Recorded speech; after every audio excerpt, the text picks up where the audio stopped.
A delightful evening to you, boss. Welcome to the World Now at 4. I am Uduak Daniel. First, let's talk the headlines. And on the headlines, Buhari to present 2023 budgets to NAS.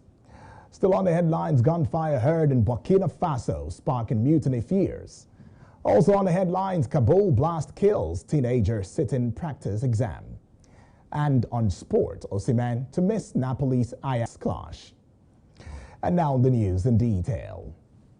President Muhammad Buhari will on Friday this week present the 19.76 trillion naira 2023 appropriation bill before the Senate and the House of Representatives.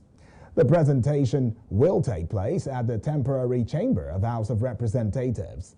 The letter on the budget presentation by President Buhari was personally written by him and read in plenary Tuesday by the President of the Senate, Senator Ahmed Lawan.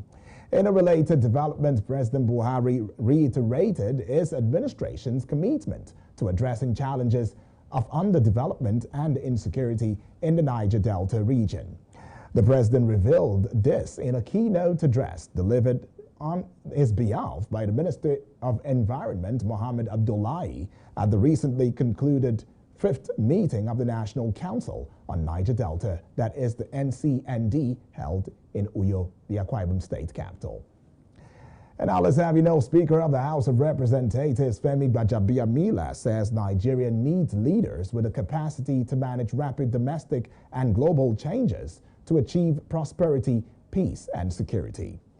Gbajabiamila said this at the opening of the Legislative Mentorship Initiative workshop titled Building the Next Generation of Nigeria's Public Sector Leaders on Monday in Abuja.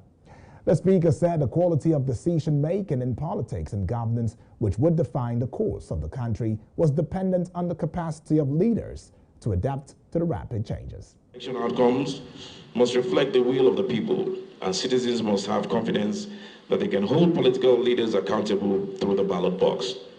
The essence of democracy is that state power can only be legitimately exercised by those who have the mandate of the electorate to do so.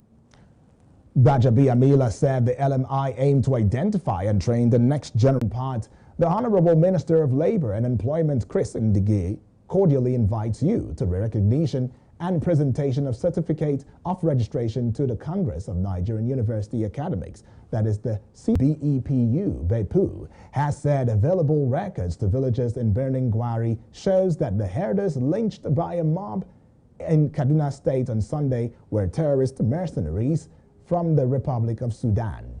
Chairman of BEPU, Ishaq Kasey, in a statement maintained that the alleged lynched persons were not herdsmen but terrorists. BEPU said it was falsely reported earlier that herders were lynched, but those killed were international criminal syndicates that have been terrorizing Birnin Gwari local government area, that is the LGA. The union attached an ID card allegedly belonging to one of the terrorists. When we return, thousands of spectators. According to police, the evening of Friday dedicated to the Moroccan rap scene, very popular with youths, has experienced a massive influx that has overwhelmed the security service. However, Casablanca police continue to search for those involved in the violence by examining video surveillance cameras.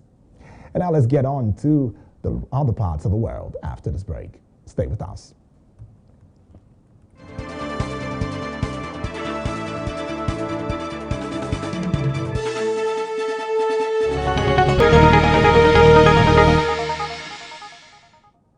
Thrilling moments to have you back on the World Now at 4. Former President of the United States, that is the U.S., Donald Trump, filed a lawsuit against the cable news network, that is the CNN Incorporation, for defamation on Monday.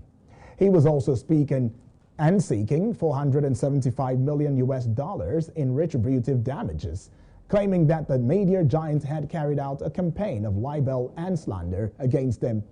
Newsman said Trump claims in his lawsuit that was filed in U.S. District Court in Fort Lauderdale has not reacted to the ex-president's suit of the time of filing this report, as Trump claimed in the 29-page lawsuit that CNN had a long track record of criticizing him. The lawsuit lists several instances in Fareed Zakaria that included footage of the German dictator. In a statement, the former president said he would be filing lawsuits against other major media companies in the coming weeks and months, and that he could take action against the congressional committee investigating the January 6, 2021 attack on the U.S. Capitol by supporters. And now let's get on to Germany and have you know that former German Chancellor Angela Merkel earlier today won the United Nations Refugee Agency's prestigious Nansen Award, receiving praise for her determination to protect asylum seekers while in office. Pointing to the more than 1.2 million refugees and asylum seekers welcomed by Germany in 2015 and 2016 at the height of migrant crisis, sparked especially by the war in Syria, the UNHCR Selected Committee hailed Merkel's leadership, courage, and compassion. United Nations High Commissioner, that is the UNHCR for Refugee Chief Filippo Grandi, hailed Merkel's determination to protect asylum seekers and to stand up for human rights, humanitarian principles, and international law. Essen confirmed the advance, but said Moscow's forces were digging in.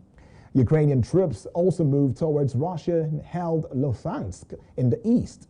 Ukraine's President Volodymyr Zelensky said there are new liberation and liberated settlements in several regions, but he did not give details.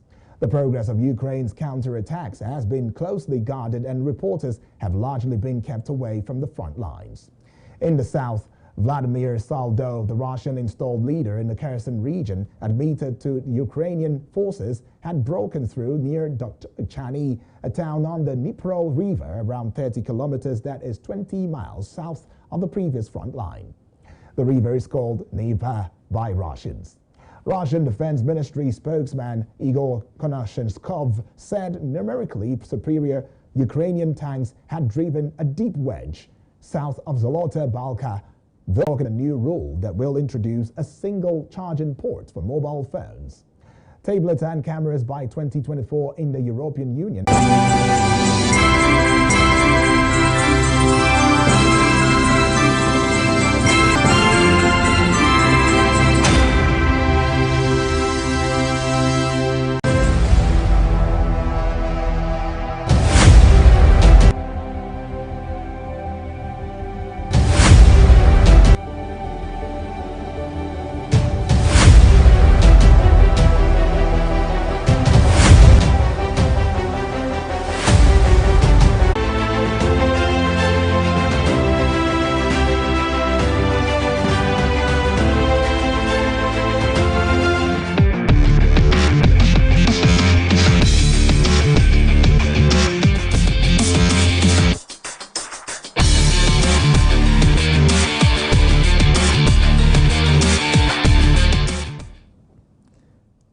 Very good evening to you and a warm welcome to Sport News on World Now at 4. I am Richard Badung.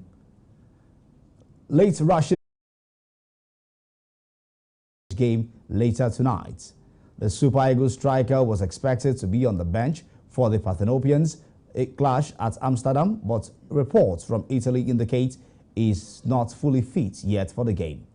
Osimhen has been on the sidelines since September 7 when he sustained a hamstring injury in Napoli's 4-1 victory over Liverpool. However, the Nigerian striker may have to wait till next weekend before he can come back to the pitch. According to reports, Osimhen is very close to full recovery and Giacomo Raspadori's form. They are in no hit to their star man. Nonetheless, Osimhen would likely make his return at Cremonese against countryman Cyril Dessers on Saturday. Meanwhile, Saudi Arabia has won the right to host the Asian Winter Games in 2029. The Games will take place in Rojanarium City, a planned mountain resort that is due to be completed in 2026, 2013 and October 5, 2016. Ecclestone is alleged to have disclosed only a single trust to tax authorities, one in favor of his daughters, according to the charge read at Westminster Magistrates Court in July. Meanwhile, Judge Deborah Taylor fixed a trial date for 9, expected to last 6 weeks, potentially sitting half days because of the defendant's fitness to participate. And that's what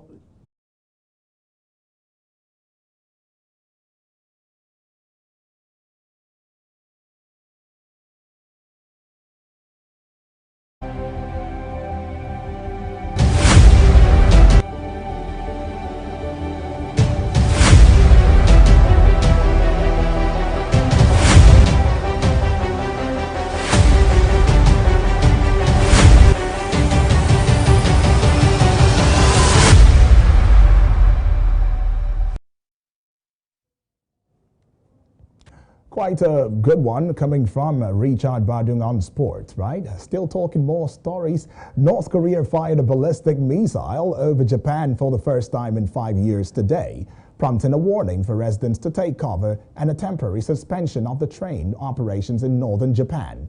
South Korea's Joint Chiefs of Staff, that is the JCS, and the Japanese Coast Guard reported on the missile test, which was launched over North Korea's east coast. The Japanese territory before falling into the Pacific Ocean. It's